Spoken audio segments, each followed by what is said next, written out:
Hello friend, જય શ્રી કૃષ્ણ। આજે આપણે બનાવીશું મગ પુલાવ। તેના માટે અત્યારે આપણે રાંધેલો ભાત લઈ લીધેલો છે। તેની સાથે જ આપણે તેની અંદર રેગ્યુલર મસાલા એડ કરીશું। તેમાં મરચું પાવડર, હળદર પાવડર, ધાણા જીરું પાવડર, મીઠું અને સાથે જ આપણે તેની અંદર દળેલી ખાંડ એડ કરી લઈશું। જો બનાવતી વખતે તમે મીઠું એડ કરેલું હોય તો નહીં કરવાનું। તેની સાથે જ હવે તેને બરાબર મિક્સ કરી અને રાખી લઈશું। તેની સાથે જ આપણે વેજીટેબલ લીધેલા છે તો ડુંગળી, ટામેટાં, કોબીજ, લીલા મરચાં અને એક નંગ બાફેલું બટાકો લીધેલું છે। આની સાથે જ આપણે મગ જે લીધેલા છે તેને પણ આપણે બાફી અને તૈયાર કરેલા છે। આ મગને આપણે એકદમ આખા રહે તે રીતે જ બાફ્યા છે। સાથે જ એક કડાઈની અંદર તેલ એડ કરીશું। તેની અંદર થોડું 1 ચમચી જેટલું ઘી એડ કરીશું। તેમાં તજ, લવિંગ અને કાળા મરી એડ કરીશું અને તેની સાથે જ જીરું એડ કરીશું। જીરું સંતળાઈ જાય ત્યારબાદ તેની અંદર આદુ, મરચાં અને લસણની પેસ્ટ બનાવીને તૈયાર રાખેલી હતી તો તેને પણ તેની અંદર એડ કરી લઈશું। સાથે જ આપણે તેમાં ડુંગળી પણ એડ કરી લઈશું અને તેને બરાબર મિક્સ કરી થોડું મીઠું નાખી અને 2 થી 3 મિનિટ સુધી તેને સંતળાવા દઈશું જેથી કરીને તે સરસ એવી કૂક થઈ જાય। તેની સાથે જ આપણે ત્યારબાદ કોબીજ એડ કરી લઈશું। કોબી એડ કરી અને તેની અંદર આપણે થોડી હળદર એડ કરવાની છે અને સાથે જ આપણે જે પહેલેથી મગ બાફી અને તૈયાર રાખ્યા છે આ મગ આખા જ રહે તેનું ખાસ ધ્યાન રાખવાનું કે વચ્ચેથી જે ક્રેક થશે મગ એટલે કે ફાટશે તો પછી એમાં મજા નહીં આવે। તો આખા રહે તે રીતે જ આપણે મગ બાફી અને લેવાના છે। તેને હવે અંદર એડ કરી લઈશું અને તમે મગ બાફતી વખતે જો મીઠું નાખ્યું હોય તો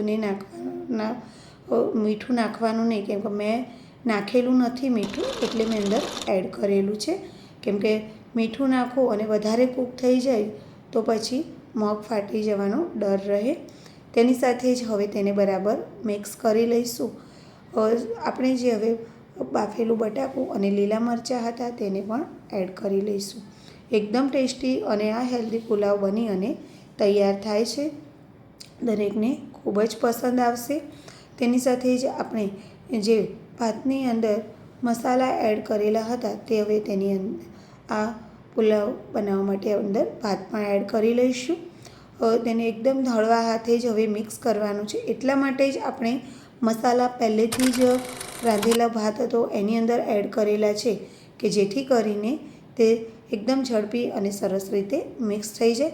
સાથે જ ઝીણું સમારેલું જે ટામેટું હતું તે એડ કરી લઈશું અને હળવા હાથે જ મિક્સ કરી લઈશું। જો ઘરે બપોરનો ભાત વધ્યો હોય ને તો પણ આ રીતે તમે બનાવી અને તૈયાર કરી શકો છો કાં તો પહેલેથી જ ભાત અને મગ પહેલેથી બાફી અને તૈયાર રાખેલા હોય તો પણ 5-1 મિનિટમાં સરસ પુલાવ બની અને રેડી થાય છે। તેની અંદર આપણે થોડો લીંબુનો રસ એડ કરેલો છે અને હવે તેને હળવા હાથે મિક્સ કરી લઈશું। તેની સાથે જે બિરયાની મસાલો આવે છે વેજ બિરયાનીનો તે પણ મેં અંદર અડધી ચમચી જેવો એડ કરેલો છે। તેનો ટેસ્ટ ખૂબ જ સરસ આવે છે અને હવે એને બરાબર મિક્સ કરી લઈશું। આપણો પુલાવ બની અને તૈયાર થઈ ગયેલો છે। સર્વિંગ ડિશમાં લઈ અને સર્વ કરી લઈએ। આ રીતે તમે હેલ્ધી પુલાવ બનાવો, ટેસ્ટી બનશે અને તમે તમારા બાળકોને ટિફિન બોક્સમાં પણ આપી શકો છો અને નાસ્તામાં પણ બનાવી શકાય છે। ખૂબ જ ટેસ્ટી અને હેલ્ધી આ પુલાવ બની અને તૈયાર થઈ ગયો છે। સચીના કિચનમાં આવી રહેલા વિડીયો તમને કેવા લાગે છે તે કોમેન્ટ કરીને જરૂરથી જણાવજો અને મારા વિડીયો જો તમને થોડા પણ ગમતા હોય તો લાઇક, શેર અને સબસ્ક્રાઈબ કરવાનું મારી ચેનલને બિલકુલ પણ ભૂલતા નહીં। સચીના કિચન ઉપર આવા જ નવા વિડીયો જોવા માટે મારી ચેનલને હાલ જ સબસ્ક્રાઈબ કરો અને આ ટેસ્ટી અને હેલ્ધી પુલાવ બન્યો છે તે મારો દીકરો સિદ્ધરાજ આજે ટેસ્ટ કરી અને તમને જણાવશે।